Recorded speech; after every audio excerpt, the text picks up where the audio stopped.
পতিত স্বৈরাচারীর ষড়যন্ত্র ও সম্প্রীতি বিনষ্টের চেষ্টা প্রতিহতের ঘোষণা মির্জা ফখরুলের। পঞ্চগড়ে বিএনপির সমাবেশ, ভোটাধিকার ফিরিয়ে দিতে গ্রহণযোগ্য নির্বাচন দাবি। আবারও ডলারের বাজারে অস্থিরতা, দাম বেড়ে 127 টাকায় ঠেকলেও মিলছে না ব্যাংকে খোলা বাজারে। আমদানি ব্যয় বাড়া ও কারসাজিকে দুষছেন সংশ্লিষ্টরা।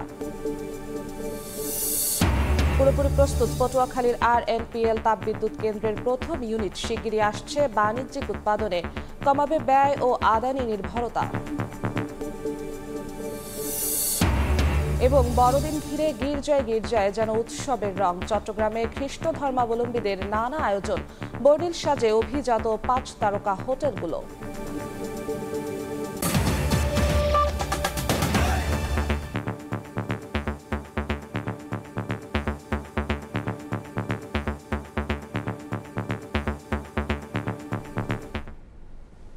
ভোরের সময় সঙ্গে আছি আমি জিন্নাতারা যশোয়া। পতিত স্বৈরাচার দেশের বিরুদ্ধে ষড়যন্ত্র করছে, সবাইকে ঐক্যবদ্ধ থাকার আহ্বান জানালেন মির্জা ফখরুল। রোববার পঞ্চগড়ে বিএনপির সমাবেশে তিনি বলেন, সম্প্রীতি বিনষ্টের চেষ্টা করলে সম্মিলিতভাবে প্রতিহত করা হবে। ভোটের অধিকার ফিরিয়ে দিতে গ্রহণযোগ্য নির্বাচনেরও দাবি জানান তিনি।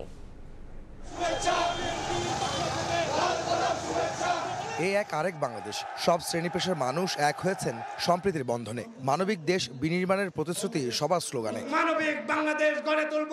তিল ধারণের ঠাঁই নেই পঞ্চগড়ের সাকুয়া উচ্চ বিদ্যালয় কলেজ মাঠে। ছোট বড় মিছিল নিয়ে সভাস্থলে ছুটে আসেন বিএনপি ও অঙ্গ সহযোগী সংগঠনের নেতাকর্মীরা। যোগ দেন হিন্দু, বৌদ্ধ, খ্রিস্টান সম্প্রদায়ের প্রতিনিধিরাও। সাম্য, সম্প্রীতি ও মানবিক বাংলাদেশ বিনির্মাণের লক্ষ্যে পঞ্চগড়ে এই সমাবেশের আয়োজন করে বোদা উপজেলা বিএনপি।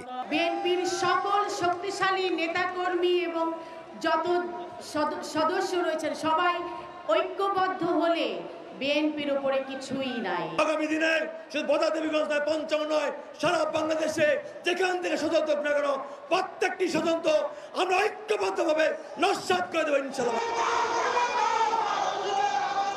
জনসভায় যোগ দিতেই বরণ করা হয় অনুষ্ঠানের মধ্যমণি বিএনপি মহাসচিব মির্জা ফখরুল ইসলাম আলমগীরকে। মঞ্চে উঠে সাধারণ মানুষের অভিবাদন গ্রহণ করেন তিনি। প্রধান অতিথির বক্তব্যে আগামীর বাংলাদেশ বিনির্মাণের দিক নির্দেশনা দিয়ে নেতাকর্মীদের সতর্ক করেন বিএনপি মহাসচিব। শেখ হাসিনা ও আওয়ামী লীগ এখনো সক্রিয় দাবি করে তিনি সবাইকে ঐক্যবদ্ধভাবে ষড়যন্ত্র মোকাবেলার আহ্বান জানান। পালিয়ে গিয়ে হাসিনা ওইখান থেকে সে ষড়যন্ত্র করতেছে, চক্রান্ত করতেছে, একটা মিথ্যা প্রচারণা চালার চেষ্টা করতেছে। আমাদের উপর যেন কেউ কোনোদিন অন্যায়ভাবে আমাদের দেশের ভেতরে হাত না দেয়, তার ব্যবস্থা আমাদেরকে করতে হবে। ভোটের অধিকার ফিরিয়ে আনতে গ্রহণযোগ্য নির্বাচন দেওয়ার দাবি জানান বিএনপি মহাসচিব। আমার ভোট আমি দেবো, যাকে খুশি তাকে দেবো, তাই না? এটা বললে আবার কিছু কিছু লোকজন অসন্তুষ্ট হচ্ছে যে খালি ভোটে চাচ্ছেন। হ্যাঁ, মানে ভোট চাচ্ছি এই জন্য যে আমরা ভোটটা দিতে পারলে আমরা আমাদের সঠিক লোক নির্বাচন করতে পারবো। সাধারণ মানুষ সংস্কার অত বুঝে না, তাই কি বুঝে? মূল কথা আমি যেন ভোটটা দিতে পারি, আমার দেশে যেন শান্তি থাকে, আমার জিনিসপত্রের দাম যেন কম হয়, মারামারি যেন না হয়। দেশকে বিভক্তির হাত থেকে রক্ষা করতে সবাইকে ঐক্যবদ্ধ হওয়ার আহ্বান জানান মির্জা ফখরুল ইসলাম আলমগীর। সাম্য, সম্প্রীতি ও মানবিক বাংলাদেশ বিনির্মাণের জন্য আজকের এই জনসভা, যেখান থেকে বিএনপি নেতাকর্মীরা বলছেন যে কোনো ধরনের সাম্প্রদায়িক উস্কানি কিংবা ষড়যন্ত্র মোকাবেলায় সবাইকে ঐক্যবদ্ধভাবে লড়াই করতে হবে। আর এজন্য প্রয়োজন একটি জনপ্রতিনিধিত্ব, একটি সরকার।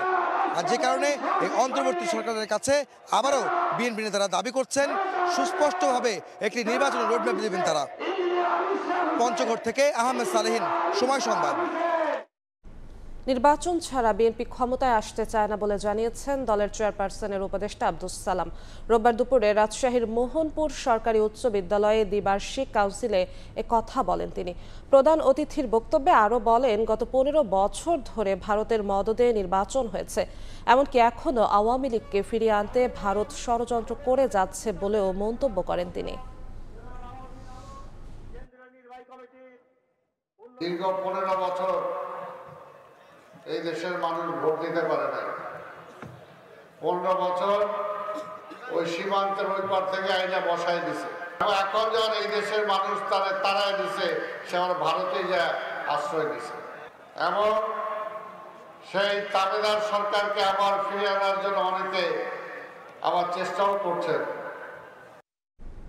আওয়ামী লীগ দীর্ঘ 16 বছর মানুষকে কারাগারের মধ্যে রেখেছিল বলে মন্তব্য করেছেন বিএনপির জাতীয় স্থায়ী কমিটির সদস্য ইকবাল হাসান মাহমুদ টুকু। রোববার দুপুরে সিরাজগঞ্জের কামারখন্দে এক জনসভায় একথা বলেন তিনি। আওয়ামী লীগের সব অপকর্মের বিচার দেশের মাটিতেই হবে বলে হুঁশিয়ারি দেন তিনি। বলেন, বাংলাদেশের মানুষের উপর প্রতিশোধ নিয়ে লাখ লাখ কোটি টাকা পাচার করেছেন শেখ হাসিনা। আওয়ামী শাসনামলে আইন ও বিচার ব্যবস্থা ধ্বংস করা হয়েছে বলেও উল্লেখ করেন তিনি। বাংলাদেশের মানুষ ছিল একটা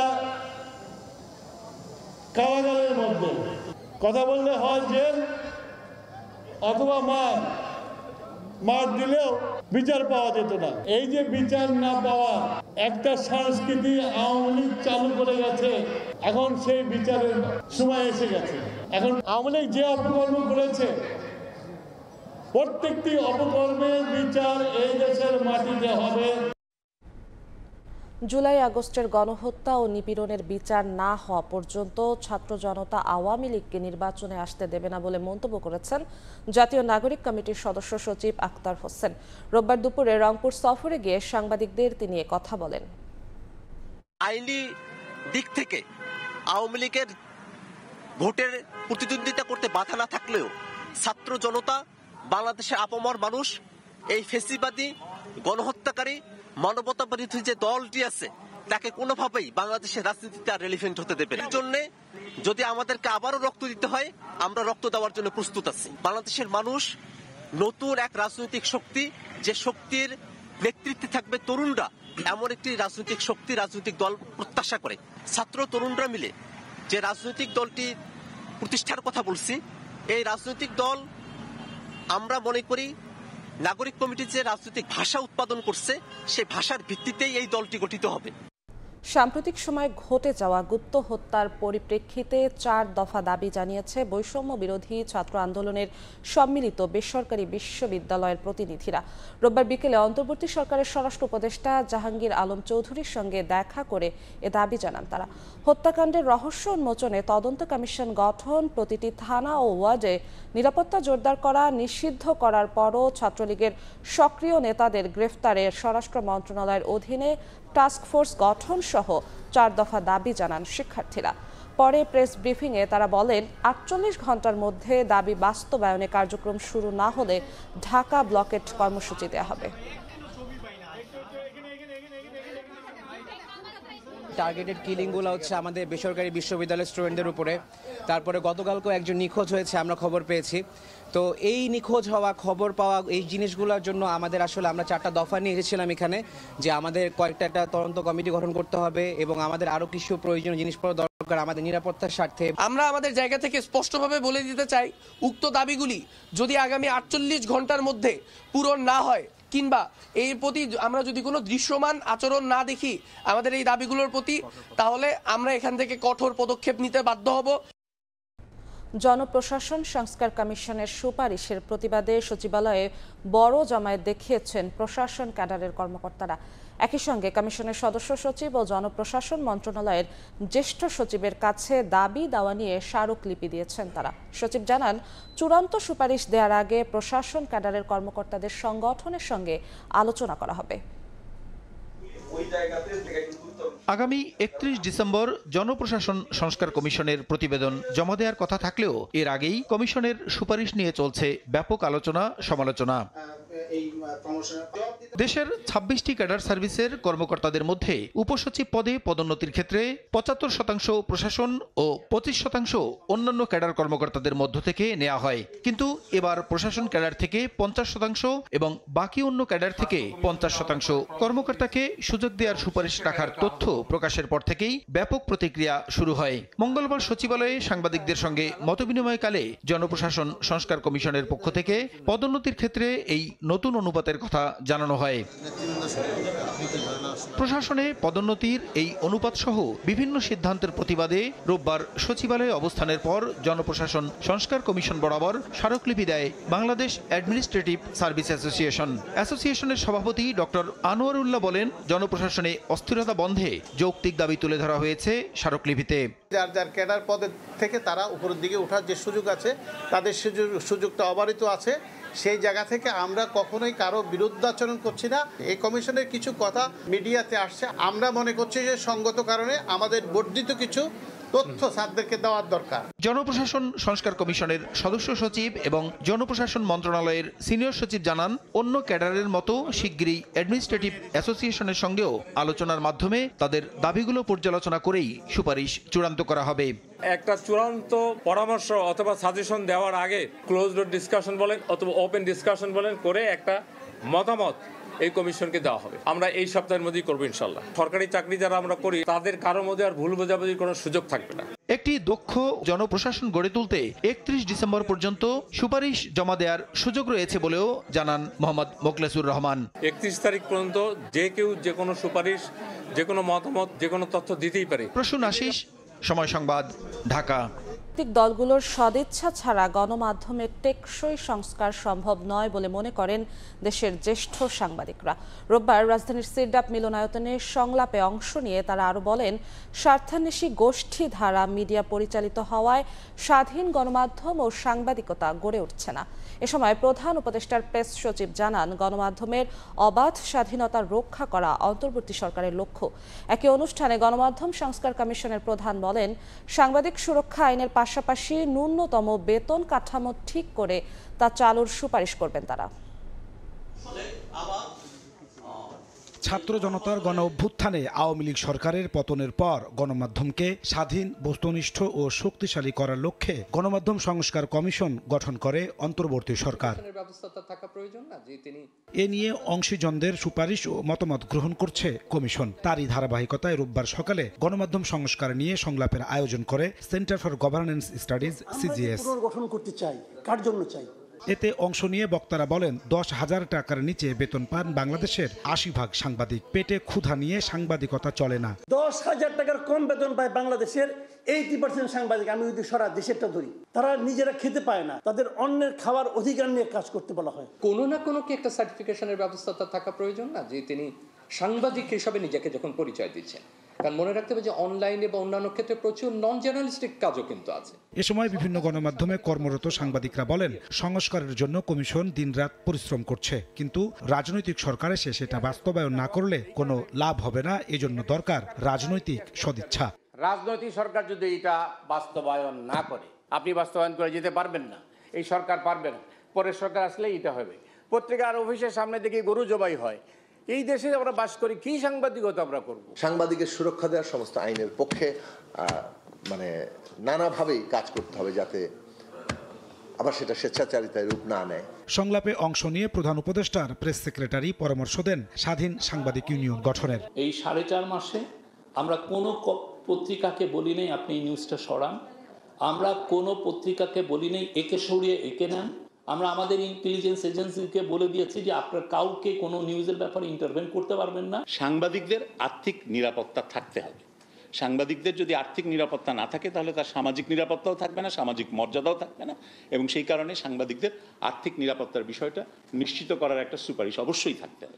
আইন শৃঙ্খলা বাহিনী যেন গণমাধ্যমকে নিয়ন্ত্রণের চেষ্টা না করে, সে ব্যাপারেও উদ্যোগ নেওয়ার পরামর্শ দেন বক্তারা। নিশ্চিত করার একটা সুপারিশ অবশ্যই। নাজমুস সালেহী, সময় সংবাদ, ঢাকা।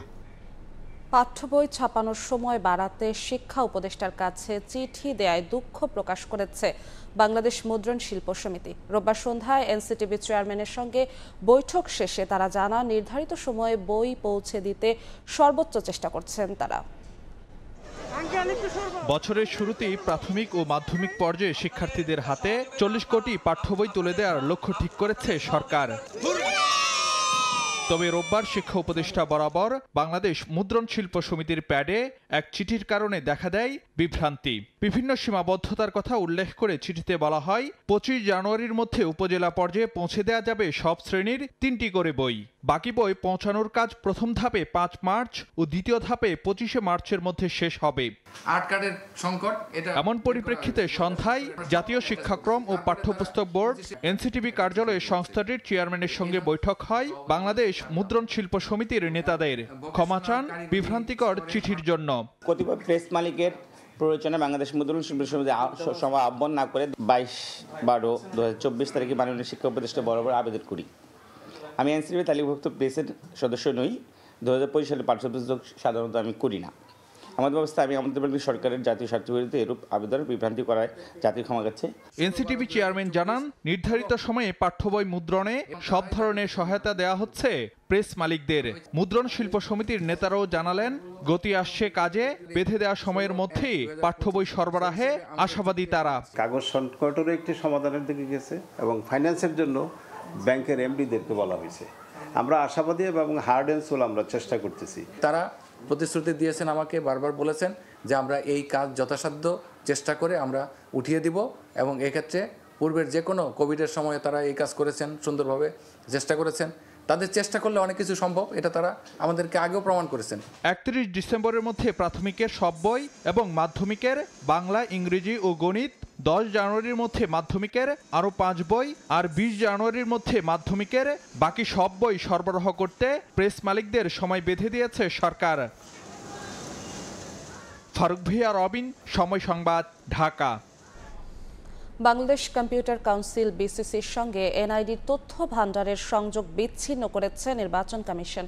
চুক্তির শর্ত বরখেলাপ করা এবং 2 কোটি টাকা বকেয়া থাকায় এমন সিদ্ধান্ত নেওয়া হয়েছে। শর্ত লঙ্ঘনে নির্বাচন কমিশনের কিংবা বিসিসির কেউ জড়িত থাকলে তাদের বিরুদ্ধে আইনানুগ ব্যবস্থা নেওয়া হবে বলেও জানান এনআইডি মহাপরিচালক।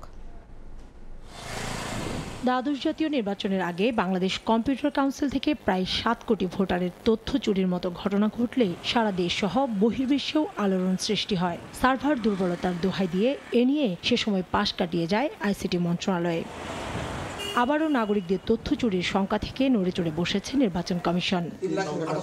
রোববার নির্বাচন কমিশনের সিদ্ধান্ত অনুযায়ী বাংলাদেশ কম্পিউটার কাউন্সিল বিসিসির সঙ্গে এনআইডির তথ্য ভান্ডারের সংযোগ বিচ্ছিন্ন করেছে নির্বাচন কমিশন। চুক্তির শর্ত বরখেলাপ করা এবং 2 কোটি টাকা বকেয়া থাকায় এমন সিদ্ধান্তের কথা জানান এনআইডি মহাপরিচালক। তাদের সাথে যে চুক্তি ছিল সেই চুক্তি লঙ্ঘন করেছে। বকেয়া থাকলেও আমরা ওনাদের সাথে চুক্তি যেটা আছে সেটা আমরা বাতিল করতে পারবো, এরকম একটা শর্ত ছিল, কিন্তু ওনারা সেই বকেয়াও পরিশোধ করেননি পুরোপুরি। টাকার অঙ্কটা 2 কোটি সামথিং হবে, তো সেটা তো সরকারের কোষাগারে যাবার কথা ছিল, তো সেটা যায়নি। চুক্তির শর্ত বরখেলাপ করা ব্যক্তিদের বিরুদ্ধে আইনানুগ ব্যবস্থা নেওয়া হবে বলেও জানায় প্রতিষ্ঠানটি। এই চুক্তির শর্ত লঙ্ঘনে যে বা যারা জড়িত ছিল তাদের তো বাঁচবার আসলে কোনো সুযোগ নেই। নির্বাচন কমিশন সচিবালয় থেকে নিশ্চয়ই ব্যবস্থা গ্রহণ করা হচ্ছে। 2022 সালের অক্টোবরে নিবন্ধনের মাধ্যমে তথ্য উপাত্ত যাচাই বিষয়ে ইসির সঙ্গে বাংলাদেশ কম্পিউটার কাউন্সিল দ্বিপাক্ষিক চুক্তি করে। এতে বলা হয়, ইসির তথ্য কোনো অবস্থাতেই অন্য কোনো ব্যক্তি, পক্ষ কিংবা প্রতিষ্ঠানকে হস্তান্তর, বিনিময় কিংবা বিক্রি করতে পারবে না বিসিসি। এর বাইরে কোনো সুযোগই নেই। কাউসার চৌধুরী কুমু, সময় সংবাদ, ঢাকা। আবারও ডলারের বাজারে অস্থিরতা। নির্ধারিত দরে খোলা বাজারে মিলছে না বিশ্বের প্রধান এই মুদ্রা। দাম বেড়ে 127 টাকা ছাড়িয়েছে। ভ্রমণ বা ব্যবসার কাজে বিদেশ পাড়ি দিতে যাওয়া অনেকে পড়েছেন বিপাকে। রমজানকে সামনে রেখে আমদানি ব্যয় বাড়া, রিজার্ভ ধরে রাখতে কেন্দ্রীয় ব্যাংকের ডলার কেনা ও কারসাজির ফলে দাম বাড়ছে বলে মনে করছেন সংশ্লিষ্টরা। পেশা একজন ব্যবসায়ী আরিফ বিল্লাহ ভ্রমণে যেতে চান থাইল্যান্ড। রবিবার হন্য হয়ে কয়েকটি মানি এক্সচেঞ্জ ঘুরেও পেলেন না চাহিদা মতো ডলার। সময় মতো না পেলেই অনিশ্চিত হয়ে যেতে পারে বিদেশ যাত্রা। ব্যাংক বলেছে কার্ড এন্ডোর্স করে নিতে হবে, ওদের কাছে ডলার নেই। আর মানি এক্সচেঞ্জের ঊর্ধ্বগতির কারণে তারা বলতেছে তাদের কাছেও ডলার নেই। শুধু আরিফ বিল্লাহ নয়, এমন অনেকেই ব্যাংকে ঘুরেও পাচ্ছেন না ডলার। ব্যাংকে আসলাম কিন্তু কোথাও ডলার না পেয়ে পরে মানি এক্সচেঞ্জের এখানে এসে দেখি যে ওনারা 127 টাকা 30 পয়সা করে যাচ্ছে। রাজধানীর বিভিন্ন মানি এক্সচেঞ্জ ঘুরে দেখা যায় ডলার ক্রয় 120 টাকা আর বিক্রয় মূল্য 121 টাকা লেখা আছে। তবে সর্বোচ্চ 127 টাকা 30 পয়সাতেও বিক্রি হচ্ছে। নির্ধারিত দরের বেশি দামে ডলার বিক্রি প্রসঙ্গে সংশ্লিষ্টরা জানান, ক্রলিং পেগ থেকে বেরিয়ে যাওয়ার কথা শোনা যাচ্ছে। এতে দাম বাড়ার আশায় অনেকে হয়তো ডলার ধরে রেখেছেন। ক্রলিং পেগ রেট দেওয়ার মধ্যে আমরা 21 টাকার মধ্যে সীমাবদ্ধ ছিলাম, তার আগে 19 টাকার মধ্যে সীমাবদ্ধ ছিলাম।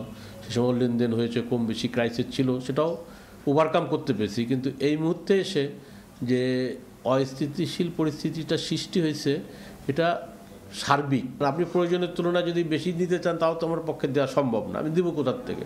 এটা তো আর আমি না পাইলে তো দেওয়ার প্রশ্নই ওঠে না।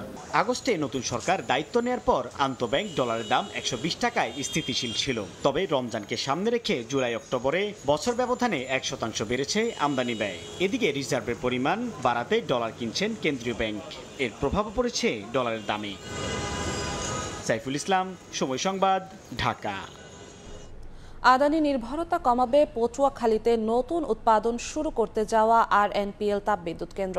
কেন্দ্রটি পুরোপুরি উৎপাদনে গেলে আদানি থেকে বিদ্যুৎ সরবরাহ বন্ধ হলেও দেখা দেবে না সংকট। অন্যদিকে বিদ্যুতের অতিরিক্ত চাহিদা মেটাতে ব্যয়বহুল তেল ভিত্তিক বিদ্যুৎ কেন্দ্রের উপর নির্ভরশীলতা কমবে, সেই সঙ্গে কমবে উৎপাদন ব্যয়ও। বিস্তারিত শিকদার জাবির হোসেনের রিপোর্টে, ক্যামেরায় ছিলেন তৌকিব পেদা। পটুয়াখালীতে নির্মিত 1320 মেগাওয়াট ক্ষমতা সম্পন্ন আরএনপিএল তাপবিদ্যুৎ কেন্দ্র বাণিজ্যিক উৎপাদনে আসছে শিগগিরই। কেন্দ্রের একটি ইউনিট উৎপাদনের জন্য পুরোপুরি প্রস্তুত। চলতি মাসের মধ্যেই পাওয়া যাবে ব্যাকফিড। আগামী বছরের মার্চের প্রথম সপ্তাহে বাণিজ্যিকভাবে প্রথম ইউনিট এবং মে মাসের শেষ দিকে দ্বিতীয় ইউনিটের বিদ্যুৎ জাতীয় গ্রিডে যোগ হবে বলে জানায় কর্তৃপক্ষ।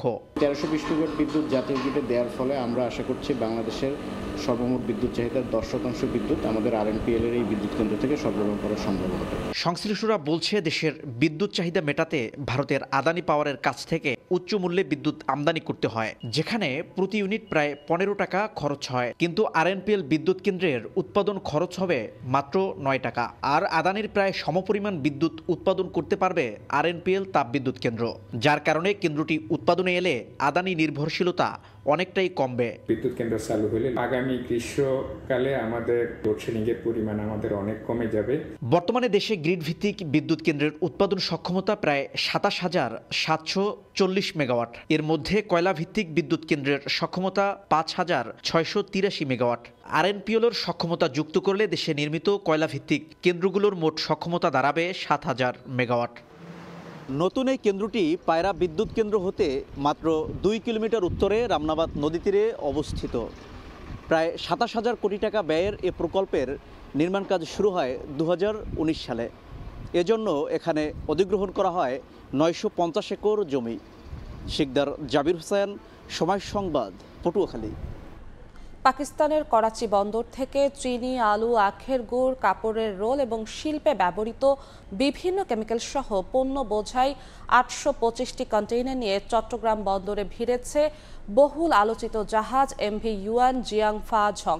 মাত্র 11 দিনে পণ্য পৌঁছানোয় আমদানি খরচ কমার পাশাপাশি সহজলভ্য হচ্ছে শিল্পের কাঁচামাল। চট্টগ্রাম বন্দরের এনসিটি 2 নম্বর জেটিতে নোঙ্গর করেছে পানামার পতাকাবাহী জাহাজ এমভি ইউয়ান জিয়াংফা ঝং। জাহাজটিতে পণ্যবাহী 825 ইউএস কন্টেনার রয়েছে। এর মধ্যে পাকিস্তানের করাচি বন্দর থেকে 678টি কন্টেনার এলো। বাকিগুলো লোড হয়েছিল আরব আমিরাতের জাবল আলী বন্দর থেকে। পাকিস্তান থেকে আসা কন্টেনারগুলোর মধ্যে 285 কন্টেনার 7,500 মেট্রিক টন চিনি রয়েছে। আমিরাত থেকে এসেছে খেজুর, লুভ অয়েল ও খাদ্যপণ্য। আমাদের আমদানি রপ্তানিকারকরা আগে যেই অতিরিক্ত সময় ব্যয় করতে হতো, এটা পোর্টল্যান্ড কিংবা কলম্বো হয়ে ট্রান্সশিপমেন্ট হয়ে আসার কারণে এখন সেটা হচ্ছে না। এটা 5-7 দিন আগেই পণ্যটা তারা পেয়ে যাচ্ছে। আগে পাকিস্তান থেকে যেসব পণ্য বাংলাদেশে আমদানি করা হতো সেগুলো মূলত সিঙ্গাপুর কিংবা মালয়েশিয়ার তানজুম পালাপাস বন্দরকে ট্রান্সশিপমেন্ট বন্দর হিসেবে ব্যবহার করে চট্টগ্রাম বন্দরে আনা হতো। এতে সময় লাগতো 45 দিনের বেশি। বর্তমানে সময় নেমে আসছে মাত্র 10 থেকে 11 দিনে। সরাসরি করাচি থেকে যখন আসছে তাহলে এটাতে 10 থেকে 12 দিনের মধ্যে তার সে চলে আসতে পারতেছে। এর দ্বারা আমরা স্বাভাবিকভাবে সময় যেমন বাঁচতেছে, প্রোডাক্টটা আমরা আর্লি পাচ্ছি এবং কষ্ট সেখানে অনেক মিনিমাইজ হচ্ছে। বাংলাদেশ থেকে পণ্য নিয়ে 24 ডিসেম্বর চট্টগ্রাম বন্দর ছেড়ে যাবে জাহাজটি। শিল্পের কাঁচামাল কিংবা ভোগ্যপণ্য আমদানির ক্ষেত্রে ভারতের মতো একক কোনো দেশের উপর নির্ভরশীল হয়ে থাকতে চায় না বাংলাদেশ। আর তাই নতুন নতুন দেশ খোঁজা হচ্ছে পণ্য আমদানির জন্য। এরই অংশ হিসাবে পাকিস্তানের করাচি বন্দর থেকে 825 কন্টেনার সহ মাত্র 11 দিনে এসেছে এ জাহাজ। এর ফলে সময় যেমন কমছে, ঠিক তেমনি কমছে আমদানি খরচ। আর তাতে সাধারণ মানুষ যেমন কম দামে ভোগ্যপণ্য কিনতে পারবে, আর শিল্পের মালিকেরাও কিনতে পারবে কাঁচামাল, এমনটি বলছেন ব্যবসায়ীরা। চট্টগ্রাম বন্দরের এনসিটি থেকে কমল দে, সময় সংবাদ। তথ্য সম্প্রচার উপদেষ্টা নাহিদ ইসলামের সঙ্গে সচিবালয়ে সাক্ষাৎ করেছেন পাকিস্তানের জনপ্রিয় সঙ্গীত শিল্পী রাহাত ফতে আলী খান। এ সময় বাংলাদেশি সঙ্গীত নিয়ে কাজ করতে আগ্রহ প্রকাশ করেন রাহাত ফতে আলী খান। বাংলাদেশের সাংস্কৃতিক উন্নয়নেও কাজ করার আশা প্রকাশ করেন তিনি। এ সময় রাহাত ফতে আলী খানকে সারা বিশ্বের সম্পদ বলে মন্তব্য করেন তথ্য সম্প্রচার উপদেষ্টা নাহিদ ইসলাম। শনিবার ঢাকার আর্মি স্টেডিয়ামে কনসার্টের জন্য তাকে ধন্যবাদ জানিয়ে উপদেষ্টা বলেন, জুলাই গণ অভ্যুত্থানের পর এ ধরনের আয়োজনের প্রয়োজন ছিল। এসে আমাদের মঞ্চ মাতালেন এবং আমাদের অভ্যুত্থানের পরে এরকম একটি আয়োজনের আসলে প্রয়োজন ছিল। As a Pakistani, we are always stand with the Bangladeshi.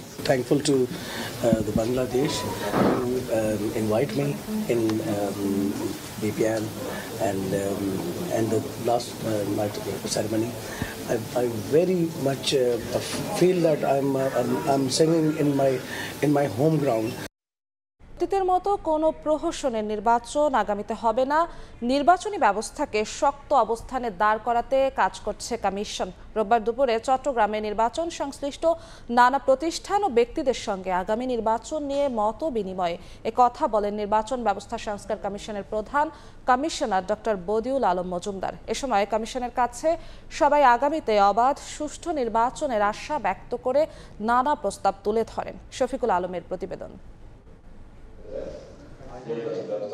আগামী জাতীয় সংসদ নির্বাচনকে সামনে রেখে মতবিনিময় সভার আয়োজন করে নির্বাচন ব্যবস্থা সংস্কার কমিশন। রোববার দুপুরে চট্টগ্রাম জেলা প্রশাসকের সম্মেলন কক্ষে মতবিনিময় সভায় অংশ নেন নানা দলের নেতা ও নির্বাচন সংশ্লিষ্ট নানা সংস্থার প্রতিনিধিরা। এ সময় তারা 2014, 18 ও 24-এর জাতীয় সংসদ নির্বাচনে নানা অসঙ্গতির পাশাপাশি নির্বাচনী ব্যবস্থা নিয়ে নানা প্রস্তাব তুলে ধরেন। এ সময় কমিশন প্রধান বলেন, দেশের মানুষের নির্বাচন নিয়ে আগ্রহ আছে। আগামীতে অতীতের মতো কোনো প্রহসনের নির্বাচন হবে না। হাজার হাজার ব্যক্তিরা মতামত দিচ্ছে, তাদের সবারই আকুতি একটা সুষ্ঠু নিরপেক্ষ নির্বাচন হোক, যার মাধ্যমে আমাদের গণতান্ত্রিক ব্যবস্থাটা একটা শক্ত ভিত্তিতে দাঁড়ায়। 3 ঘন্টা ধরে চলা মতবিনিময় সভায় উঠে আসে নিরপেক্ষ রাষ্ট্রপতি, ভোটার তালিকা, ভোট কেন্দ্রে কৃত্রিম লাইন, আনুপাতিক হারে নির্বাচন, সুষ্ঠু নির্বাচন ও নির্বাচন সংশ্লিষ্ট কর্মকর্তাদের নিরাপত্তা সহ নানা বিষয়। 18 কোটি মানুষ কিভাবে সুন্দরভাবে নির্বাচন করতে পারে,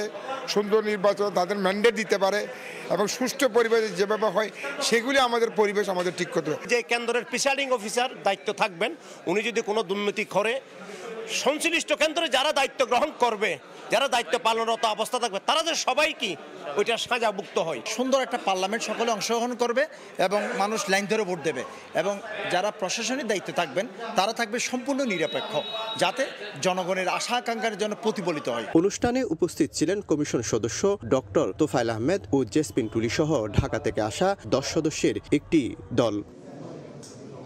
শফিকুল আলম, সময়। নৌ অগ্নিকাণ্ডের ভয়াবহতায় অর্ধশতাধিক প্রাণহানির পরও ঝালকাঠিতে নির্মাণ হয়নি নৌ ফায়ার স্টেশন। 3 বছরেও প্রস্তাবিত স্টেশনটি এখনও কাগজপত্র চালাচালির মধ্যেই যেন সীমাবদ্ধ।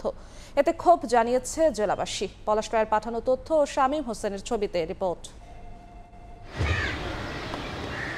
পাকিস্তান আমল থেকে জ্বালানি তেল কোম্পানির 3টি ডিপো সুগন্ধা নদী পাড়ে ব্যবসা চালিয়ে আসছে। তেল খালাস করে নদীতেই নোঙর করে সব বড় তেলবাহী জাহাজ। 2021 সালের 12 নভেম্বর সুগন্ধা নদীতে সাগর নন্দিনী 3 নামের নোঙর করা তেলবাহী জাহাজটিতে বিস্ফোরণ ঘটে। বছর না যেতেই 2021 সালের 24 ডিসেম্বর সুগন্ধা নদীতে বরগুনাগামী এমভি অভিযান 10 লঞ্চে আগুন লাগে। আর 2023 সালের 1 জুলাই আবারও নোঙর করা তেলবাহী জাহাজ সাগর নন্দিনী 2-এ বিস্ফোরণ হয়। ঝালকাঠি নৌপথে পরপর 3টি অগ্নিকাণ্ডের ঘটনায় দাবি ওঠে একটি নৌ ফায়ার স্টেশন নির্মাণের। শুরু হয় জমি নির্বাচন সহ কাগজপত্র চালাচালির কাজ, কিন্তু গত 3 বছরেও হয়নি কোনো অগ্রগতি। এতে শঙ্কা আর ক্ষোভ সচেতন মহলের।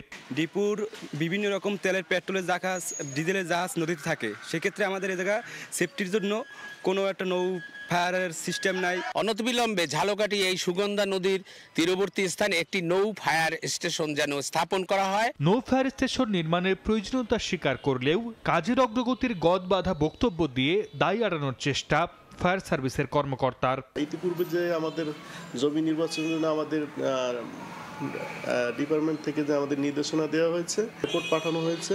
ঝালকাঠিতে নৌপথে ৩টি অগ্নিকাণ্ডে ৫৯ জনের প্রাণহানি হয়, আহত হয় শতাধিক।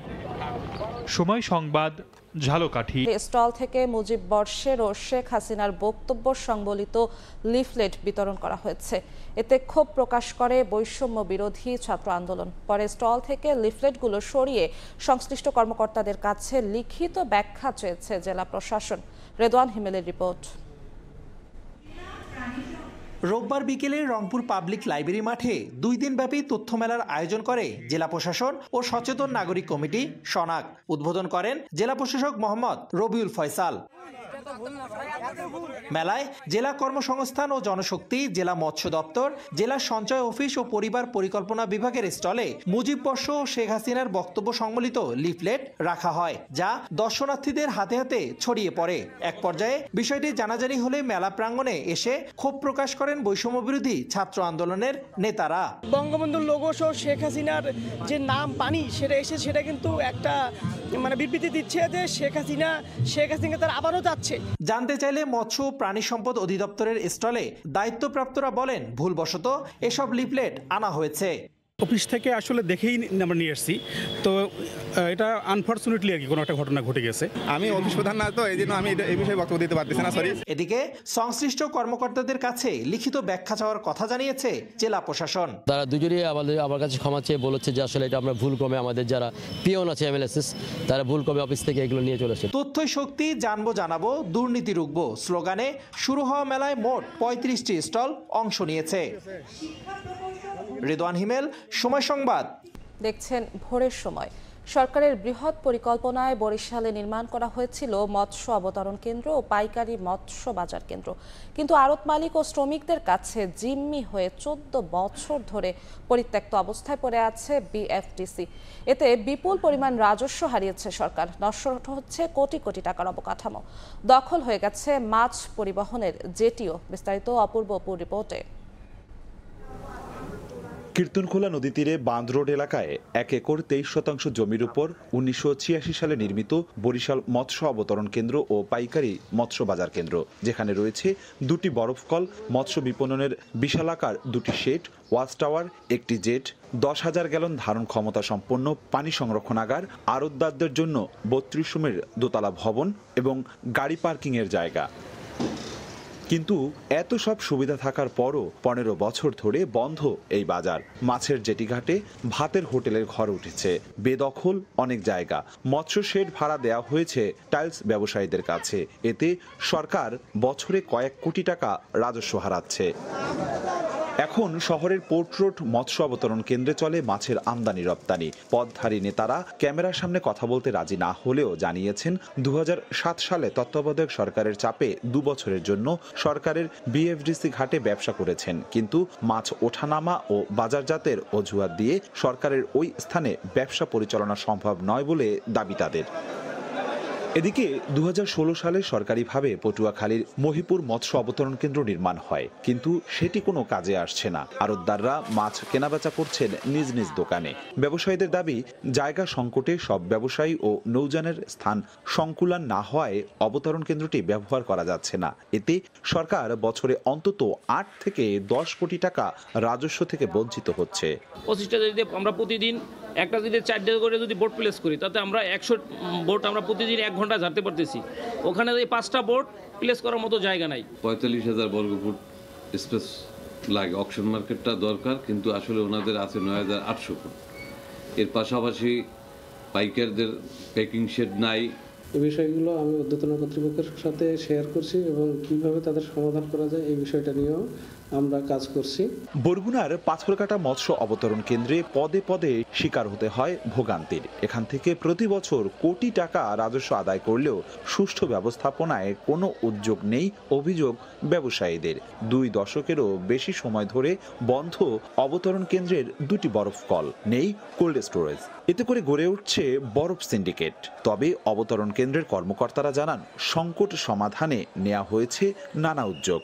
চেষ্টা করছি যে আমাদের মৎস্য অবতরণ কেন্দ্র আগের তুলনায় আরো বেশি গতিশীল হোক, সুন্দর হোক এবং দেশের মানুষ ভালো মানের মাছ পাক। বরিশাল বিভাগের 6 জেলায় 5টি সরকারি মৎস্য অবতরণ কেন্দ্র রয়েছে। অপূর্ব অপু, সময় সংবাদ, বরিশাল। শীতে সামুদ্রিক মাছের সরবরাহ বাড়ায় জমে উঠেছে পাড়ের হাট বিএফডিসি মার্কেট। যোগান বাড়ায় কমেছে দাম। আরো খবর জানাতে বিএফডিসি মার্কেট থেকে যুক্ত হচ্ছেন রিপোর্টার জিয়াউল হক। জিয়াউল, ভোরের আলো ফোটার সাথে সাথেই আমাদের এই যে পিরোজপুরের দক্ষিণ অঞ্চলের অন্যতম বৃহৎ এই যে পাড়েরহাট মৎস্য অবতরণ কেন্দ্র, এই মৎস্য অবতরণ কেন্দ্রটিতে ভোরের আলো ফোটার সাথে সাথেই ক্রেতা বিক্রেতাদের হাঁকডাকে সরগরম হয়ে উঠেছে। এখানে আসলে আমরা এই যে দেখতে পাচ্ছি যে শীত মৌসুমে সাগর থেকে আজকে আমরা যেটা মাছ ব্যবসায়ীদের কাছ থেকে শুনতে পেয়েছি 15টির মতো ট্রলার এখানে সাগর থেকে মাছ নিয়ে এখানে আজকে এসেছে। তো যেটা বলা যায় সেটা যে শীত মৌসুমে সাগর থেকে যে সামুদ্রিক মাছ এটা সরবরাহ বেড়েছে। এই সামুদ্রিক মাছ বাড়ার কারণে এখানে সামুদ্রিক মাছের দাম তুলনামূলক গত 2 সপ্তাহে অনেক কম দামে আজকে মাছ পাওয়া যাচ্ছে। এখানে প্রচুর পরিমাণ সামুদ্রিক মাছ এসেছে। এর ভিতরে আমরা দেখতে পাচ্ছি আইড় মাছ, মোচন মাছ, ট্যাংরা মাছ, পোয়া মাছ, রূপচাঁদা মাছ সহ হরেক রকমের সামুদ্রিক মাছ এখানে আমরা আজকে দেখতে পাচ্ছি। তো এখানে গত 2 সপ্তাহ আগে যে মাছের দাম ছিল তার থেকে কেজি প্রতিটি মাছে 150 থেকে 200 টাকা পর্যন্ত আসলে আমরা মাছের দাম কম দেখতে পাচ্ছি। তো এখানে যে পোয়া মাছ ছোট পোয়া মাছগুলি 280 থেকে 350 টাকা কেজিতে বিক্রি হচ্ছে। আর হচ্ছে মরমা মাছ ছোটগুলি 250 থেকে 300, বড়টি 400 টাকা কেজিতে বিক্রি হচ্ছে। এবং আসলে ইলিশ মাছটি আসলে দেখা নাই বললেই চলে। ইলিশ মাছ খুবই ছোট আকারের ইলিশ মাছ, যেটি জাটকা মাছ আমরা বলতে পারি। সেই জাটকা মাছ আসলে আমরা দেখতে পাচ্ছি সেই জাটকা মাছ এখানে তাও 550-500 টাকা কেজি দিয়ে বিক্রি হচ্ছে। এছাড়া পাঙ্গাস মাছ সবচেয়ে আজকে কম দামে বিক্রি হচ্ছে, 130 টাকা কেজিতে পাঙ্গাস মাছ এখানে বিক্রি হচ্ছে, এমনটাই আমরা দেখতে পাচ্ছি। এছাড়া যে অন্যান্য যে মাছগুলি আছে ঘাগরা ট্যাংরা 280 থেকে 270 টাকায় ঘাগরা ট্যাংরা বিক্রি হচ্ছে ছোটগুলি। বড় মাছগুলি 300 থেকে 350 টাকায় বিক্রি হচ্ছে, এমনটি আমরা দেখতে পাচ্ছি। তো সব মিলিয়ে আসলে বলা যায় যে আসলে পিরোজপুরের এই যে পাড়েরহাট মৎস্য অবতরণ কেন্দ্রটি এখানে এই দক্ষিণ অঞ্চলের এই যে অন্যতম একটা বৃহৎ এটা মৎস্য অবতরণ কেন্দ্র। এখানে পিরোজপুর সহ আশেপাশে বিভিন্ন জেলা থেকে এখানে খুচরা ব্যবসায়ীরা মাছ কিনতে আসে এবং এখান থেকে মাছ কিনে নিয়ে বিভিন্ন দূর দূরান্তের বাজারে নিয়ে এগুলি আসলে বিক্রি করে। তো সব মিলিয়ে বলা চলে যে এই পাড়েরহাট মৎস্য অবতরণ কেন্দ্রটি এই শীত মৌসুমে ক্রেতা বিক্রেতাদের হাঁকডাকে সরগরম থাকে মাছ কেনা বেচার জন্য। এই পাড়েরহাট মৎস্য অবতরণ কেন্দ্র থেকে এই ছিল আমার কাছে সর্বশেষ। উৎসবের রং চট্টগ্রামের গির্জাগুলোতে নানা আয়োজনের প্রস্তুতি খ্রিস্ট ধর্মাবলম্বীদের। যিশুর গোয়ালঘর, ক্রিসমাস ট্রি থেকে শুরু করে প্রতিটি ঘরই সাজানো হচ্ছে আকর্ষণীয় সাজে। জমকালো আয়োজনে অভিজাত এবং 5 তারকা হোটেলগুলো। নূরজামাল আতিকের ক্যামেরায় বিস্তারিত জানাচ্ছেন ফেরদৌস লিপি। বর্ণিল সাজে বন্দরনগরীর গির্জাগুলো। খ্রিস্টান ধর্মাবলম্বীদের সবচেয়ে বড় ধর্মীয় উৎসব বড়দিন উপলক্ষে তৈরি করা হয়েছে প্রতীকী গোশালা, যেখানে দেখা মিলে যিশুর মনোরম জন্মদৃশ্য। পাশে বর্ণিল সাজে সাজানো ক্রিসমাস ট্রি, আলোর মালার সঙ্গে খেলনা, চকলেট, ঘণ্টা সব ঝুলিয়ে সজ্জিত করা হয়েছে সুখ ও সমৃদ্ধির এই প্রতীককে। বিশ্ব মানবতার কল্যাণ কামনায় গির্জায় প্রার্থনা দিয়ে শুরু হবে বড়দিনের আনুষ্ঠানিকতা। প্রস্তুতি শেষ গির্জাগুলোতে। 24 ডিসেম্বর রাত 9টা এবং রাত 12টায় 2টি মূল প্রার্থনার মধ্য দিয়ে শুরু হবে এই আয়োজন। পরদিনও নানা আয়োজনে মুখর থাকবে গির্জা প্রাঙ্গণ ও খ্রিস্টান পাড়া মহল্লাগুলো। আমরা প্রতি বছর অপেক্ষা করে থাকি দিনটার জন্য।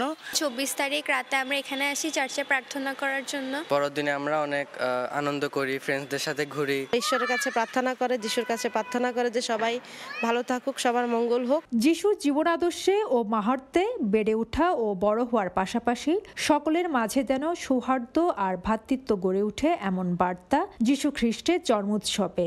প্রার্থনা নিবেদন করি আমাদের প্রেমময় ঈশ্বরের কাছে এবং তার পুত্র যীশু খ্রিস্টের মধ্য দিয়ে আমরা ঈশ্বরের কৃপা আশীর্বাদ লাভ করতে চেষ্টা করি। বড়দিন উপলক্ষে ইতিমধ্যে নগরের অভিজাত ও 5 তারকা হোটেলগুলো সেজেছে বর্ণিল বাতি, সান্তা ক্লজ ও ক্রিসমাস ট্রিতে। উৎসবের দিন থাকছে জমকালো আয়োজন। শিশুদের জন্য কিডস পার্টি সহ থাকবে নানা রকমের খেলাধুলাও। এছাড়া থাকবে খাবারের নানা মেলা সহ বিশেষ অনুষ্ঠানেরও।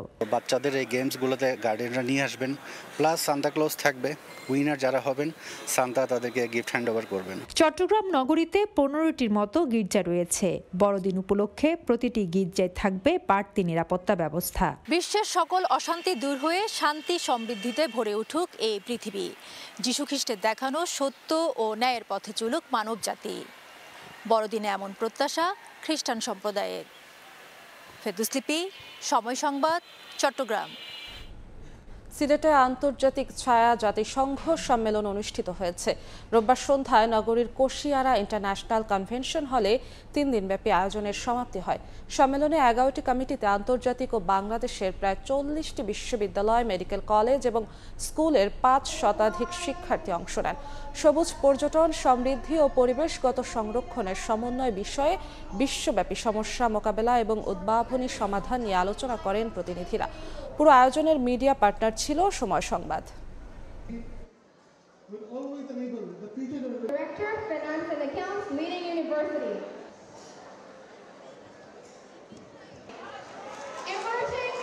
শিক্ষার্থীরা তাদের নিজেদের কূটনীতিক, নিজেদের বিতর্ক, তার পাশাপাশি হচ্ছে নিজেদের যে সাংগঠনিক দক্ষতা আছে তার মাধ্যমে যাচাই করার সুযোগ পেয়েছে। এর মাধ্যমে এই যে এখানে ছেলেরা নেগোসিয়েশন শিখতেছে, পাবলিক স্পিকিং লার্ন করতেছে, রিসার্চ, ড্রাফট রেজলিউশন কিভাবে হয় এবং একটা টিম ওয়ার্ক করছে। খালের নিয়ন্ত্রণ নিজেদের দখলে নেয়ার হুমকি দিয়েছেন নবনির্বাচিত মার্কিন প্রেসিডেন্ট ডোনাল্ড ট্রাম্প। বিশ্ব বাণিজ্যের জন্য গুরুত্বপূর্ণ এই খাল ব্যবহারের জন্য পানামা অতিরিক্ত ফি আদায় করছে বলে অভিযোগ করে শনিবার নিজের সামাজিক যোগাযোগ মাধ্যমে ট্রুথ সোশ্যালে পোস্ট করেন তিনি। ফি না কমালে খালের নিয়ন্ত্রণ যুক্তরাষ্ট্রকে ফিরিয়ে দিতে বলেছেন পানামাকে। ফি না কমালে বিশ্ব বাণিজ্যের জন্য গুরুত্বপূর্ণ জলপথ পানামা খাল চলে যাবে যুক্তরাষ্ট্রের দখলে। শনিবার নিজের সামাজিক যোগাযোগ মাধ্যম ট্রুথ সোশ্যালের একটি পোস্টে একথা বলেন নবনির্বাচিত মার্কিন প্রেসিডেন্ট ডোনাল্ড ট্রাম্প। অভিযোগ করেন পানামা খাল ব্যবহারের জন্য অতিরিক্ত ফি নিচ্ছে পানামা। যথাযথভাবে খালটি পরিচালনা করতে না পারলে যুক্তরাষ্ট্রের কাছে হস্তান্তর করতেও বলেন তিনি। পানামা যে ফি নিচ্ছে তা হাস্যকর বলেও কটাক্ষ করেন ট্রাম্প। পানামাকে যুক্তরাষ্ট্র যে উদারতা দেখিয়েছে সেটিও মনে করিয়ে দেন তিনি। বলেন অন্যদের সুবিধার জন্য খালটি পানামাকে দেয়া হয়নি, বরং দেশটির সঙ্গে যুক্তরাষ্ট্রের সহযোগিতার সম্পর্কের স্মারক হিসেবে দেয়া হয়েছিল। পোস্টে পানামা খালে চীনের ক্রমবর্ধমান প্রভাবের বিষয়েও শঙ্কা প্রকাশ করেন তিনি। বলেন এই খাল ব্যবস্থাপনার দায়িত্ব একমাত্র পানামার, চীন বা অন্য কারো নয় বলেও মন্তব্য করেন ট্রাম্প। খালটি ভুল হাতে পড়তে না দেওয়ার বিষয়েও পানামাকে সতর্ক করেন। আটলান্টিক ও প্রশান্ত মহাসাগরের মধ্যে সংযোগ স্থাপনকারী এই খালটি বাণিজ্যিক মালামাল পরিবহনের ক্ষেত্রে গুরুত্বপূর্ণ। এই খাল দিয়ে বৈশ্বিক নৌ পরিবহনের প্রায় 5% হয়ে থাকে। দীর্ঘ সময় ধরে পানামা খাল নির্মাণ করে যুক্তরাষ্ট্র। পরে দুই দেশের যৌথ ব্যবস্থাপনায় খালটি পরিচালিত হতো। 1999 সালে খালের সম্পূর্ণ নিয়ন্ত্রণ গ্রহণ করে পানামা। কাকুলি আখতার, সময় সংবাদ। ওয়েস্ট ইন্ডিজের বিপক্ষে টি-20 সিরিজ শেষে রোববার 2 ধাপে দেশে ফিরেছেন জাতীয় দলের একাংশ। সকালে সিনিয়র সহকারী কোচ মোহাম্মদ সালাউদ্দিন ছাড়াও 4 ক্রিকেটার আর সন্ধ্যায় ট্রফি হাতে ফেরেন 5 জন। প্রথমবারের মতো টি-20তে ক্যারিবিয়ানদের ক্লিন সুইপে ক্রিকেটারদের মানসিকতা ইতিবাচক পরিবর্তন এসেছে বলে মনে করেন সালাউদ্দিন। দৃশ্যটা রোববারের সকালের। বিমানবন্দরে একে একে বের হয়ে আসছেন টি-20তে ওয়েস্ট ইন্ডিজকে দুঃসহ স্মৃতি দেয়া বাংলাদেশের ক্রিকেটাররা। দীর্ঘ ভ্রমণের ক্লান্তি ছাপিয়েও সবার চোখে মুখে স্বস্তির ছাপ। দীর্ঘদিন পর প্রিয় সন্তানকে কাছে পেয়ে বুকে টেনে নিলেন তাসকিন, কিন্তু সেলফি শিকারীর আবদার যাও মেটাতে হলো হাসি মুখেই। ক্যামেরার লেন্স অনেকটা সময় অনুসরণ করেছে ব্যাটে অবিশ্বাস্য এক সিরিজ কাটানো জাকের আলী অনিককে। প্রথম ধাপে আসা হাসান নাহিদ রানারাও ছিলেন দৃশ্যপটে। তবে মাঠের নায়ক না হলেও এই সিরিজের নেপথ্যের অনুঘটক 14 বছর পর জাতীয় দলের কোচিং প্যানেলে ফেরা মোহাম্মদ সালাউদ্দিন। জানতে চাওয়া তারই কাছে এই সফরের মূল প্রাপ্তি। আমার কাছে মনে হয় যে ছেলেরা এখন একটু খেলাটা দায়িত্ব নিয়ে খেলাটার অভ্যাস করতেছে। স্পেশালি আমাদের হয়তো টিম মিটিংয়ে ছেলেরা এখন বেশি তারা নিজেরা ইনভলভ থাকতেছে। তো এই জিনিসটা খুব দরকার ছিল আমাদের, তাদের মাইন্ডটা যেন একটু চেঞ্জ হয়, সেটাই আসলে আমাদের প্রথম দিকে লক্ষ্য ছিল। তারা যেন দায়িত্ব নিয়ে খেলে এবং সেটা তারা কীভাবে করতে পারে তার জন্য হয়তো আমার কাছে মনে হয় হেড কোচ অনেক ফ্রিডম দিয়েছে যে তাদের চিন্তাভাবনার পরিবর্তন যেন তারা করতে পারে এবং হেড কোচের যথেষ্ট ফ্রিডম দিচ্ছে এবং আমরাও যারা কোচিং স্টাফ আছি তো সবাই কিন্তু আমরা অনেক ফ্রিডম নিয়ে কাজ করতেছি। আমার মনে হয় এই কাজগুলো যদি আমরা আরও সামনে করতে পারি তখন হয়তো আরো ভালো কিছু হয়তো সামনে হতে পারে। তবে ওয়ানডেতে হোয়াইট ওয়াশ আর প্রথম টেস্টে অসহায় আত্মসমর্পণ, সিরিজ নিয়ে আক্ষেপও আছে। তাই তো চ্যাম্পিয়ন্স ট্রফির আগে সালাউদ্দিন দেখছেন উন্নতির সুযোগও। আপনি যদি এখনও দেখেন সবসময় দেখবেন যে টপ অর্ডারই খুঁজে পাবেন, আপনি কিন্তু লোয়ার অর্ডারে ব্যাটসম্যান খুঁজে পাবেন না যাদের আসলে এই রোলটা পালন করতে হয়। তাদের দিকে হয়তো আমরা সেভাবে নজরও দিই না। যে এই সিরিজে আমার কাছে মনে হয় যে আমাদের হয়তো অনেক কিছুই ছিল না, বাট ছেলেরা কিন্তু ভালোভাবেই তারা আমার মনে হয় ভালোই খেলেছে, আরও ভালো হয়তো হতে পারতো।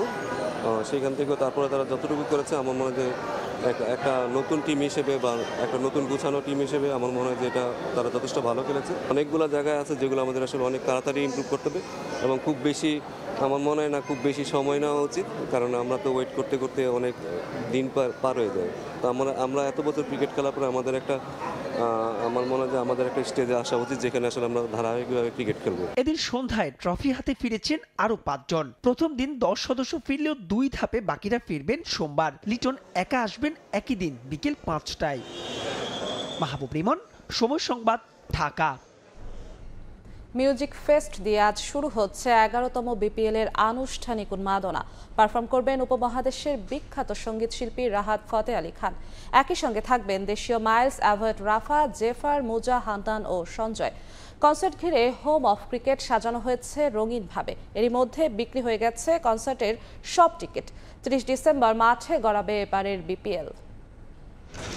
নতুন বাংলাদেশে প্রথম বিপিএল, চারিদিকে নতুনত্বের উৎসব, পরিবর্তনের ছোঁয়া সবকিছুতে যা লেগেছে বিপিএলও। এর মধ্য দিয়ে ক্রিকেটের দিন বদলের চেষ্টা। সাজানো হয়েছে মঞ্চ, চারিদিকে লাগানো হয়েছে রং বেরঙের আলোকসজ্জা। ঘরোয়া ক্রিকেটের সবচেয়ে মর্যাদাপূর্ণ আসরকে জাঁকজমকপূর্ণ করতে বাংলাদেশ ক্রিকেট বোর্ডও নিয়েছে বেশ কিছু উদ্যোগ। থিম সং, মাস্কট উন্মোচনের পর এবার মিউজিক ফেস্টের মধ্য দিয়ে আনুষ্ঠানিকভাবে শুরু হচ্ছে বিপিএল উন্মাদনা।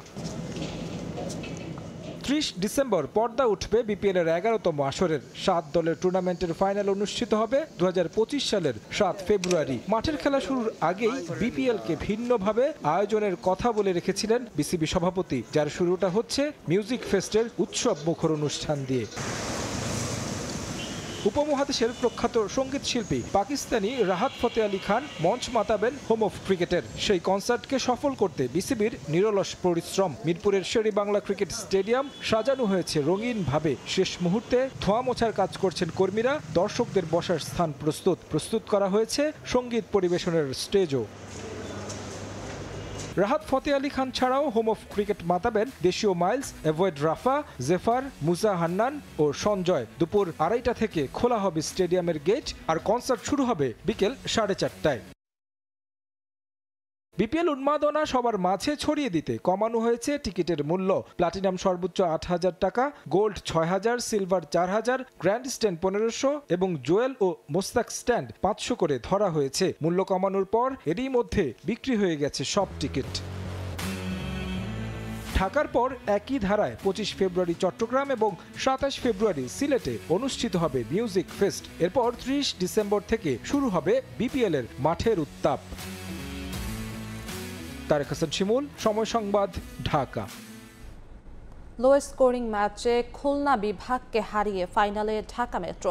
দ্বিতীয় কোয়ালিফায়ারে 38 রানের জয় পেয়েছে নাইম শেখের দল। আগে ব্যাট করে নির্ধারিত ওভার শেষে 8 উইকেটে 119 রান করে ঢাকা। জবাবে 81 রানে গুটিয়ে যায় নুরুল হাসান সোহানরা। এনসিএলে ঢাকা মেট্রোর সাফল্যে টুর্নামেন্টের সর্বোচ্চ রান এসেছে তার ব্যাট থেকে, পাশাপাশি প্রশংসিত হয়েছে তার অধিনায়কত্ব। উনি খুব ভালো ক্যাপ্টেন্সি করতেছে, সাথে সাথে ওনার ব্যাটিংটাও অনেক ইফেক্ট করতেছে। এই কারণে মাঠের ভিতরে যখন আমরা উনি যে ডিসিশনগুলো নিচ্ছে খুব ভালো ডিসিশন নিচ্ছে, আর আমাদের সবসময় চাঙ্গা রাখতেছে, বলারদের ফ্রিডমটা দিচ্ছে যে এইভাবে করো বা এইভাবে করলে ভালো হয়, চেষ্টা করে দেখো।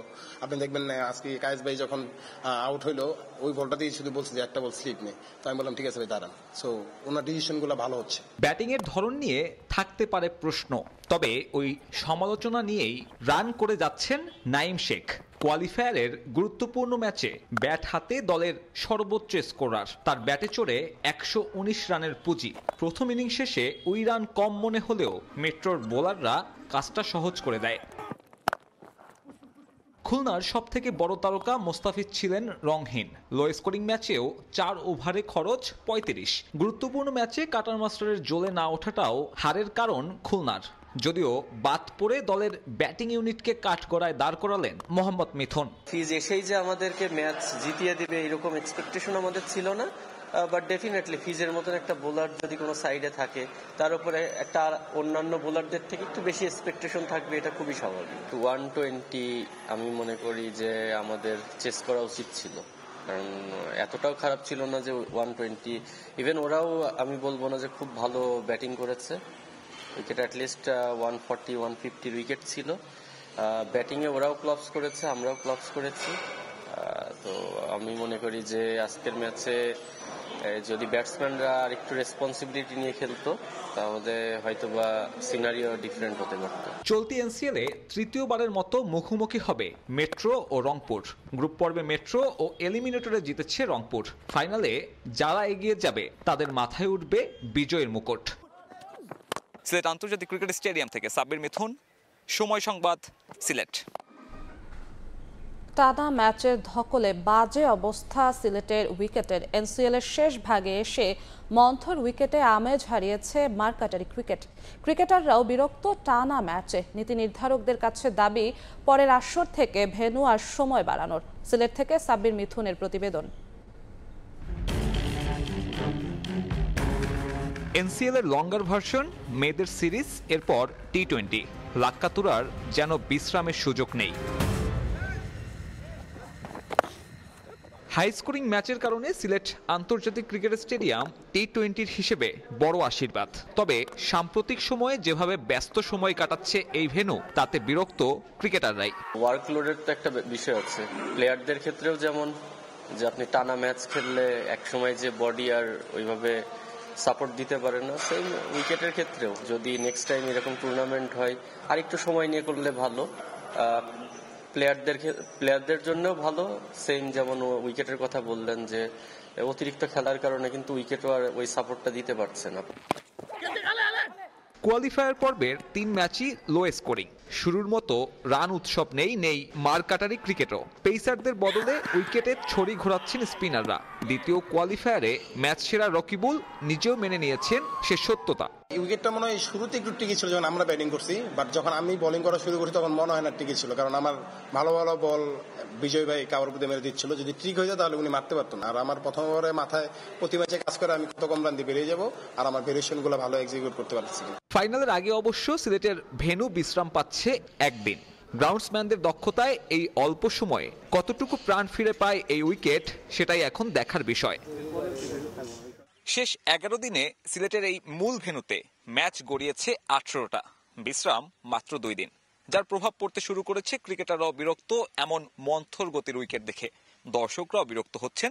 বিসিবি এবারের এই অভিজ্ঞতা কাজে লাগিয়ে পরবর্তী আসর থেকে সময় এবং ভেন্যু বাড়াবে কিনা সেটাই এখন দেখার বিষয়।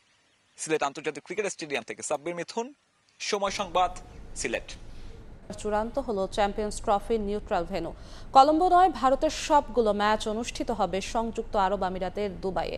এমিরেটস ক্রিকেট বোর্ড সভাপতির সঙ্গে আলোচনা করে এ বিষয়ে চূড়ান্ত সিদ্ধান্ত নিয়েছেন পিসিবি প্রধান মহসিন নাকভি। এমনই সংবাদ প্রকাশ করেছেন ভারতীয় গণমাধ্যম। পিসিবি হাইব্রিড মডেলে চ্যাম্পিয়ন্স ট্রফি আয়োজনের সম্মতি জানানোর পর দূর হয়ে যায় অনিশ্চয়তা। তবে একটি সিদ্ধান্ত বাকি ছিল, তা হলো টুর্নামেন্টের নিউট্রালাইজড ভেন্যু হবে কোথায়। যদিও আনুষ্ঠানিক না হলেও শুরু থেকে আলোচনায় ছিল সংযুক্ত আরব আমিরাতের নাম। সবকিছুই যখন মোটামুটি ঠিক তখন হঠাৎই বাগড়া বাজায় শ্রীলঙ্কা ক্রিকেট বোর্ড। হাইব্রিড মডেলের চ্যাম্পিয়ন্স ট্রফি ভারতের ম্যাচগুলো আয়োজনের আগ্রহ প্রকাশ করে এসএলসি। এ নিয়ে বিভিন্ন মহলে দেন দরবারও শুরু করে তারা। এর আগে হাইব্রিড মডেলের এশিয়া কাপ আয়োজনের অভিজ্ঞতা আছে লঙ্কান ক্রিকেটের।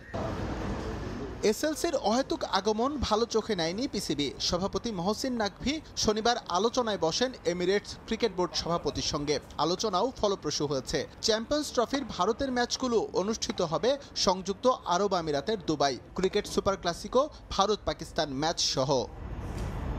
ভারতীয় গণমাধ্যম এমন সংবাদ প্রকাশ করলেও অবশ্য এখনও আনুষ্ঠানিক কোনো বিবৃতি দেয়নি পাকিস্তান ক্রিকেট বোর্ড। তবে পিসিবির নির্ভরযোগ্য একটি সূত্র এই বিষয়ের সত্যতা নিশ্চিত করেছে এবং দ্রুতই আনুষ্ঠানিক ঘোষণা আসবে বলে জানান নাম প্রকাশে অনিচ্ছুক সেই পিসিবি কর্তা। নিউট্রালাইজড ভেন্যু চূড়ান্ত হলেও এখনও অবশ্য চ্যাম্পিয়ন্স ট্রফির তারিখ ঠিক করতে পারেনি পিসিবি। জানা গেছে এগিয়ে আসার সম্ভাবনা রয়েছে এই টুর্নামেন্ট। এর আগে 1 মার্চ ভারত পাকিস্তানের ম্যাচের সূচি নির্ধারণ করা থাকলেও বিভিন্ন মাধ্যমে খবর এই ম্যাচ এগিয়ে অনুষ্ঠিত হতে পারে 23 ফেব্রুয়ারি। চ্যাম্পিয়ন্স ট্রফি আয়োজন নিয়ে জল খোলা হলেও পিসিবি শেষ পর্যন্ত হাইব্রিড মডেল মেনে নেয়ায় কেটে যায় সংকট। তবে ভবিষ্যতের জন্য সমস্যা আরও বেড়েছে, কারণ পাকিস্তান ক্রিকেট বোর্ডের শর্ত আগামী 4 বছর ভারতের সব বৈশ্বিক টুর্নামেন্টও হতে হবে এই মডেলে, যা অবশ্য মেনে নিয়েছে আইসিসিও। এসএম ইকবাল, সময় সংবাদ। এ পর্যায়ে শীর্ষ সংবাদগুলো জানিয়ে দিচ্ছি আরেকবার। কথিত স্বৈরাচারীর ষড়যন্ত্র ও সম্প্রীতি বিনষ্টের চেষ্টা প্রতিহতের ঘোষণা মির্জা ফখরুলের। পঞ্চগড়ে বিএনপির সমাবেশ, ভোটাধিকার ফিরিয়ে দিতে গ্রহণযোগ্য নির্বাচন দাবি। আবারও ডলারের বাজারে অস্থিরতা, দাম বেড়ে 127 টাকায় ঠেকলেও মিলছে না ব্যাংকে খোলা বাজারে। আমদানি ব্যয় বাড়া ও কারসাজিকে দুষছেন সংশ্লিষ্টরা। পুরোপুরি প্রস্তুত পটুয়াখালীর আরএনপিএল তাপবিদ্যুৎ কেন্দ্রের প্রথম ইউনিট। শিগগিরই আসছে বাণিজ্যিক উৎপাদনে, কমাবে ব্যয় ও আদানি নির্ভরতা। এবং বড়দিন ঘিরে গির্জায় গির্জায় যেন উৎসবের রং। চট্টগ্রামে খ্রিস্ট ধর্মাবলম্বীদের নানা আয়োজন, বর্ণিল সাজে অভিজাত 5 তারকা হোটেলগুলো।